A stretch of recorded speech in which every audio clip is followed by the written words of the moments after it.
Hello, and welcome to Lyla's Lullabies, where we spend time exploring with Lyla, a traveler who wanders the world at her own pace, while sharing her most enriching and restorative moments with you. In tonight's story, we'll follow Lyla as she explores the timeless city of Athens, Greece. There's nowhere you need to be, nothing you need to remember. Just settle in, get comfortable, and let yourself go. We're so glad you're here. Whenever you're ready, let's begin. The October morning in Athens was luminous, the kind of clear Mediterranean light that made everything seem sharper and more defined. Lyla woke in her small hotel room to the sound of distant church bells and the hum of the city beginning its day. She pulled back the curtains, and there it was, the Acropolis, rising on its rocky outcrop just a few blocks away, the Parthenon's columns catching the early sun and glowing golden against the blue sky. She dressed in comfortable walking clothes and a light jacket. October in Athens was warm but not oppressive, the summer heat having mellowed into something more pleasant. After a breakfast of Greek yogurt with honey, fresh bread, and strong coffee in the hotel's small dining room, she set out toward the ancient citadel that dominated the city's skyline. The walk took her through the neighborhood of Plaka, its narrow streets already showing signs of life. Shop owners were opening shutters, sweeping sidewalks, arranging displays of tourist souvenirs and local crafts. Cats lounged in patches of sunlight, and the smell of baking bread drifted from a bakery somewhere nearby. The buildings here were a mix of neoclassical architecture and more humble structures, many painted in shades of ochre and cream, with bougainvillea spilling over balconies in cascades of pink and purple. The entrance to the Acropolis was clearly marked, and Lyla bought her ticket and began the ascent. The path was stone, worn smooth by millennia of feet. Ancient Athenians, Roman tourists, Byzantine pilgrims, Ottoman administrators, and now modern visitors like herself. The morning was still early enough that the crowds were manageable, though she could see tour groups beginning to gather, their guides holding up colored flags or umbrellas to keep their flocks organized. As she climbed, the view began to open up behind her, Athens spreading out in all directions, a sprawling city of white and cream buildings punctuated by green parks and the occasional church dome. The slope was steep enough to require focus, and Lyla paused occasionally, ostensibly to catch her breath but really to take in the gradually expanding panorama. The path led through the Propylaea, the monumental gateway to the Acropolis. Even in its ruined state, the structure was impressive. Massive columns of marble, a few remaining ceiling coffers painted in faded blue. The sense of passing through a threshold from the ordinary world into something sacred. And then she was on top, the sacred rock opening before her, and there was the Parthenon. Lyla had seen countless photographs, especially during her art history classes at university. The Parthenon was one of those structures so iconic that everyone recognized it, even people who'd never given much thought to ancient Greece or classical architecture. But seeing it in person was different. The scale, the presence, the way it commanded the space around it, while somehow remaining graceful rather than overwhelming. The temple stood on the highest point of the Acropolis, its Doric columns rising in perfect proportion, the pediments and friezes showing evidence of their original sculptural decoration, even after centuries of weathering, theft, and damage. Scaffolding obscured parts of it, restoration work that had been ongoing for decades, but even partially hidden, the building's power was undeniable. Lyla walked around the perimeter, following the roped-off paths that kept visitors at a respectful distance. The marble seemed to glow in the morning light, the columns casting sharp shadows, the whole structure both solid and somehow ethereal. She tried to imagine it as it had been, painted in bright colors, housing a massive gold and ivory statue of Athena, the center of religious and civic life for ancient Athens. Other visitors moved around the Parthenon with similar reverence, most speaking in hushed voices, as if the temple still commanded quiet respect. A group of students sat on the ground while their professor explained architectural details, gesturing at the columns and entablature. An elderly couple stood hand in hand, just looking, their faces showing something like wonder. Lyla turned her attention to the other structures on the Acropolis. The Erechtheion stood on the north side, its famous porch of the caryatids drawing crowds. The 6 female figures serving as columns were elegant and strong, their draped garments carved with such skill that the marble seemed like fabric. These were copies, Lyla knew. The originals were in museums, protected from the weather and pollution, but even as reproductions they were striking. The little temple of Athena Nike perched on a bastion, overlooking the approach to the Acropolis, small and perfect, its Ionic columns more delicate than the Parthenon's Doric ones. From here the view was spectacular. She could see all of Athens, the mountains ringing the city, a glimpse of the sea in the distance. She found a spot on a low wall where sitting was permitted and simply looked, taking in the view and the ancient structures around her. There was something profound about being here, about standing where people had stood for thousands of years, where democracy had been born, where philosophy and drama and so much of Western culture had found its early forms. The sun was climbing higher now, the light growing stronger, and Lyla decided to descend and visit the Acropolis Museum before the midday heat made walking less pleasant. The museum was a modern building at the base of the Acropolis, designed to house the artifacts and sculptures from the ancient site. Inside, the museum was cool and spacious, with glass floors that revealed archaeological excavations beneath the building.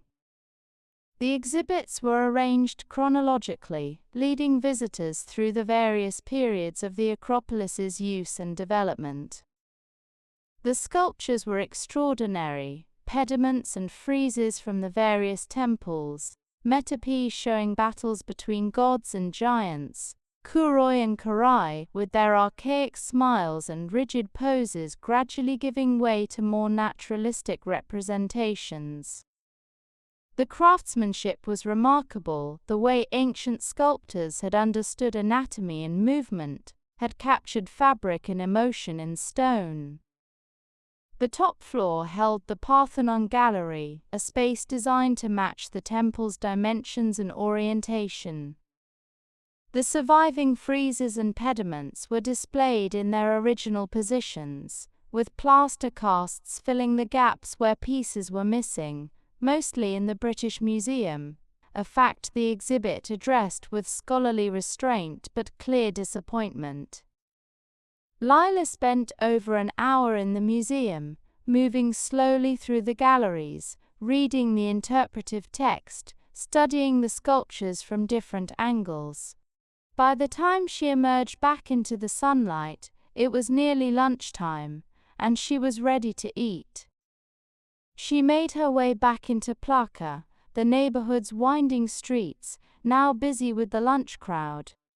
Tourists filled the outdoor restaurant patios, and local residents hurried to favorite tavernas or stopped at bakeries for quick meals.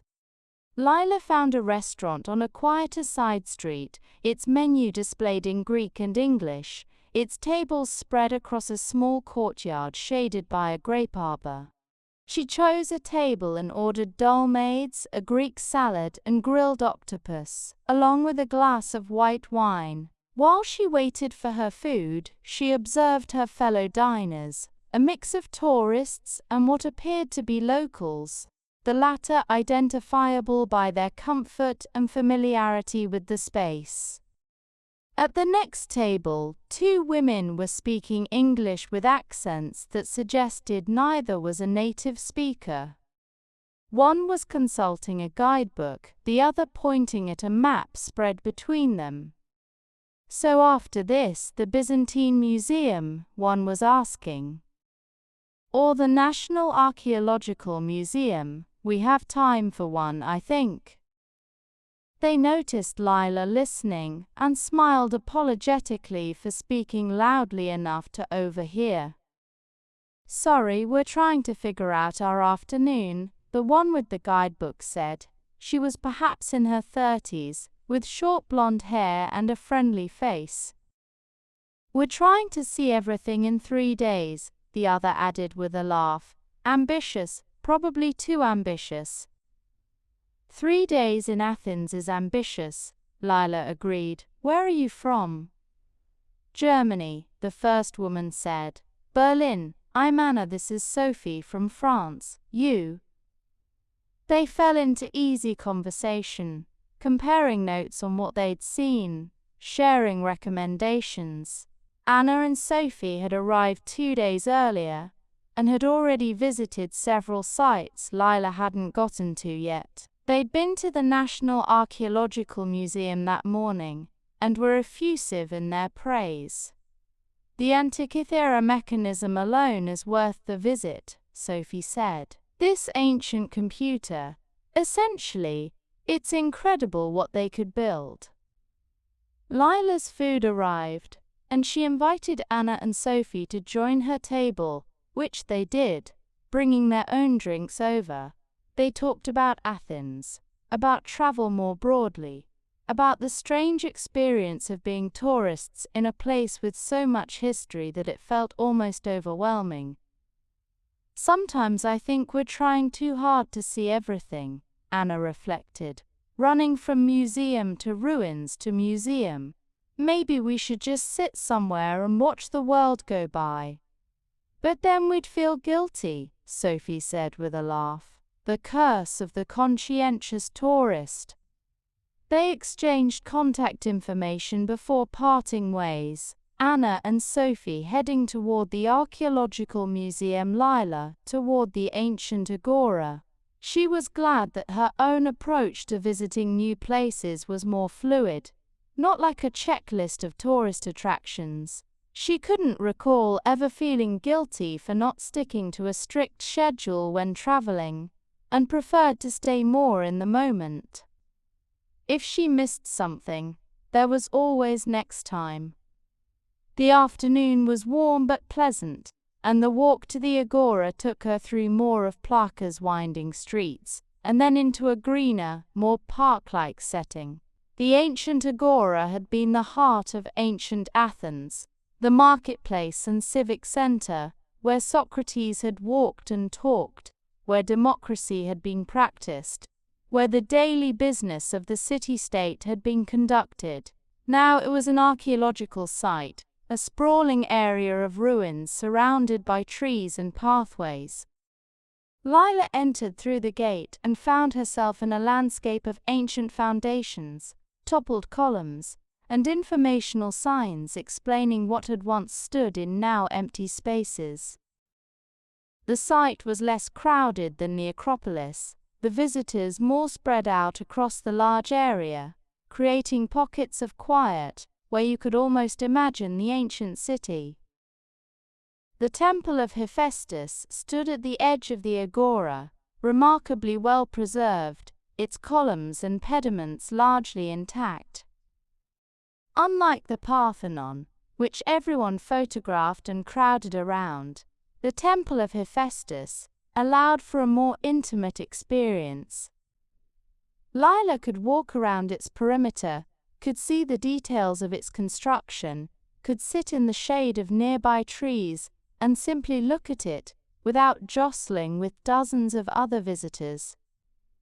She found a bench on a path shaded by pines and sat down, content to rest and observe. The October light filtered through the trees, creating dappled patterns on the ancient stones. A light breeze moved through the branches, carrying the scent of pine and dry earth. It was peaceful here, contemplative, exactly what she'd hoped for. "It's something, isn't it?" Lyla looked up to find a man standing nearby, also looking at the temple of Hephaestus. He was perhaps in his 50s, with graying hair and the weathered look of someone who spent time outdoors.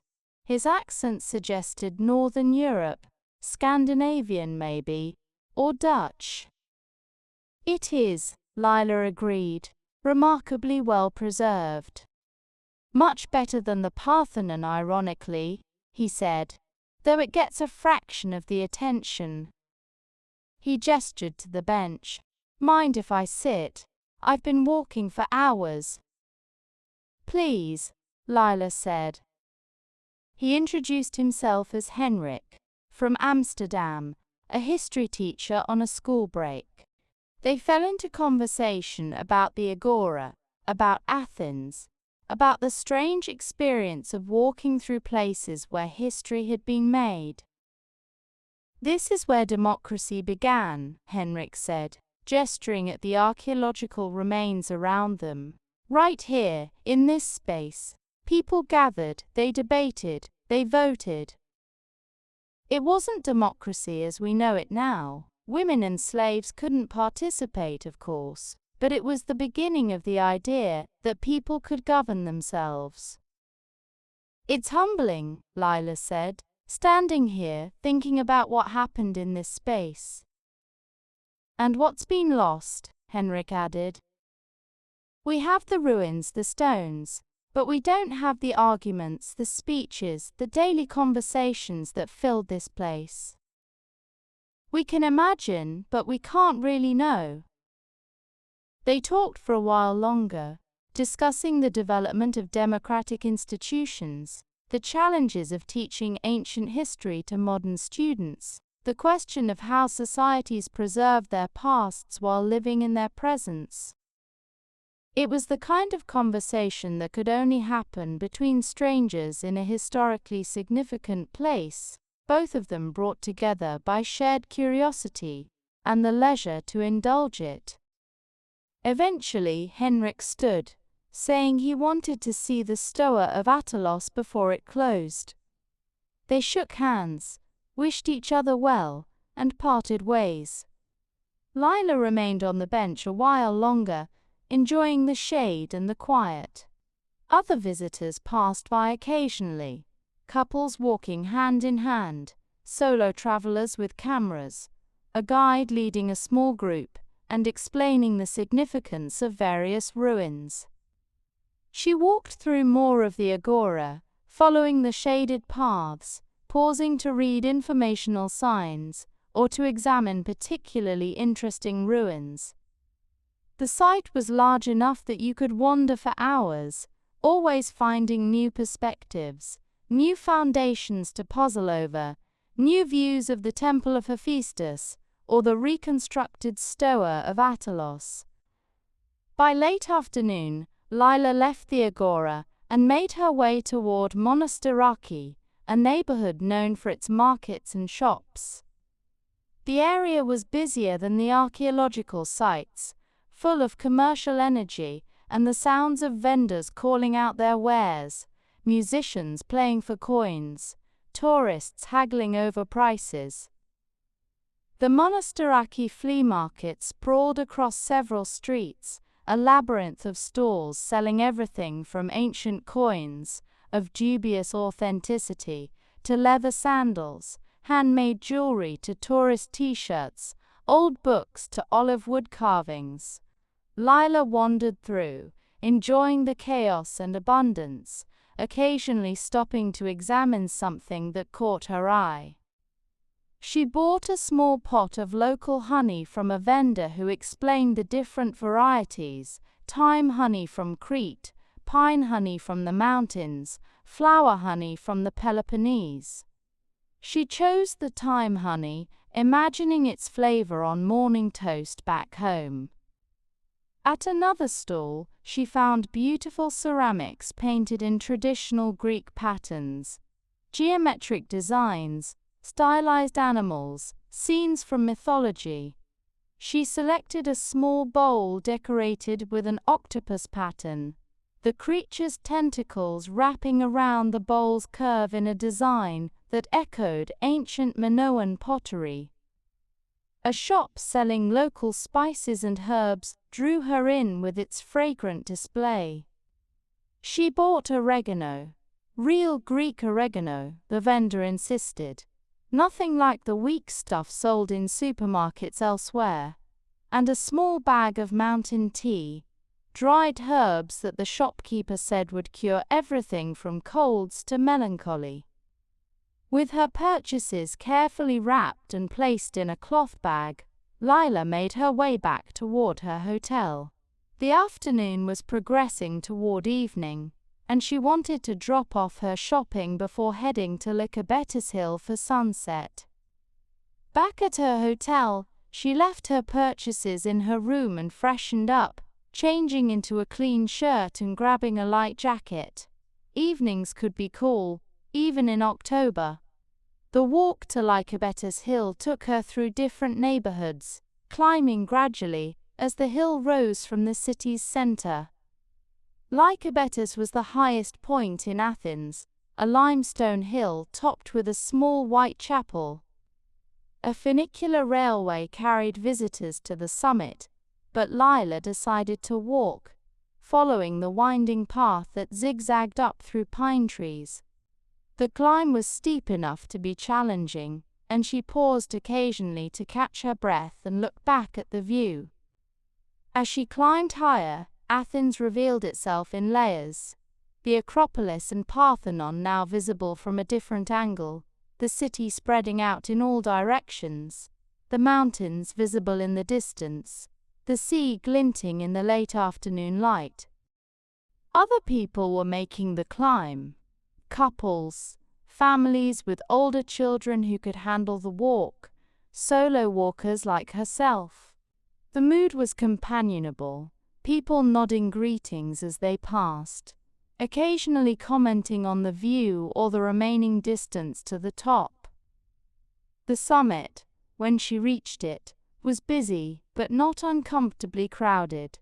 The small chapel of St. George gleamed white at the highest point, and viewing areas around it offered 360-degree views of Athens and beyond. Lyla found a spot on a low wall and settled in to watch the sunset. The sun was descending toward the western horizon, the light beginning to take on that golden quality that photographers loved. Athens glowed below her, the white and cream buildings catching the light, the Acropolis particularly luminous. She could see the temple of Hephaestus in the Agora, could trace the streets she'd walked that day, could identify the green space of the National Garden and the neoclassical buildings around Syntagma Square. As the sun sank lower, the light shifted from gold to orange to pink. The city began to light up, streetlights flickering on, buildings switching on interior lights, the whole metropolis transforming from day to evening. Other viewers watched in relative quiet, everyone absorbed in the slow spectacle of sunset over an ancient city. The Parthenon caught the last direct sunlight, glowing brilliant gold for a few minutes before the sun dropped below the horizon and the light faded. The sky remained luminous for a while longer, deepening from pink to purple to the deep blue of early evening.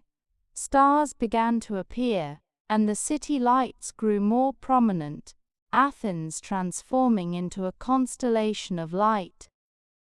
As darkness settled, Lyla descended from the hill, the path now lit by occasional lamps, the city lights providing additional illumination. The walk down was easier than the climb up, and she emerged at the base feeling pleasantly tired and ready for dinner. She found a taverna a few blocks from the base of Lycabettus, a neighborhood place that looked popular with locals, always a good sign. The restaurant had outdoor seating in a small courtyard, strung with lights and surrounded by potted plants. Lyla was shown to a table with a view of the kitchen, where she could watch cooks working over grills and stoves. She ordered moussaka. She'd been wanting to try authentic Greek moussaka and a small carafe of house wine. The restaurant was busy but not rushed, the staff moving with practiced efficiency while still maintaining a warmth and hospitality that felt genuine rather than performative. The moussaka arrived in a terracotta dish, still bubbling slightly, the bechamel sauce on top golden and creamy. Underneath were layers of eggplant, potato, and spiced meat, the flavors complex and comforting. Lyla ate slowly, savoring each forkful, occasionally pausing to sip her wine or tear off a piece of the fresh bread that had come with the meal. As she ate, she became aware of music, live music, she realized, coming from somewhere in the restaurant. She couldn't see the musicians from her table, but she could hear them clearly, a guitar and something else, maybe a bouzouki, playing traditional Greek melodies. The music was beautiful, slightly melancholy but not sad, the kind of music that seemed to carry the weight of history and memory. Other diners were swaying slightly to the rhythm, and at one table, an older couple had begun to quietly sing along, their voices barely audible but adding to the music's richness. Lyla finished her moussaka and ordered Greek coffee, which arrived in a small cup with a glass of water. The coffee was strong and thick, traditionally prepared, with grounds settled at the bottom that you didn't drink. She sipped it slowly, letting the flavor linger, listening to the music. The musicians, she could see them now as they moved through the restaurant, were two older men, one with a guitar, the other with a bouzouki. They played without music sheets, their fingers finding the notes from memory and practice, their faces showing the kind of absorption that came from years of playing together. They moved to a new song, and several diners began clapping in rhythm, some even standing to dance in the small spaces between tables. It wasn't a formal performance, just music being played and people responding to it, the whole scene feeling spontaneous and joyful. Lyla sat back in her chair, her coffee cup warm in her hands, watching and listening. She thought about the day, the morning's climb to the Acropolis and the powerful presence of the Parthenon, the careful beauty of the sculptures in the museum, the conversations with Anna and Sophie over lunch, the peaceful afternoon wandering through the Ancient Agora and discussing democracy with Henrik, the sensory abundance of Monastiraki's market, the climb up Lycabettus Hill and the spectacular sunset over Athens, and now this, an evening meal accompanied by traditional music in a neighborhood taverna. Athens had revealed itself in layers, each experience adding to her understanding of this ancient city that remained vibrantly alive. The ruins spoke of past glories and human achievement, but the living city, the conversations, the markets, the music, the daily rhythms of people going about their lives, that was equally important, equally part of what made Athens itself. The musicians finished their song and began another, this one more upbeat, and more diners joined in the clapping.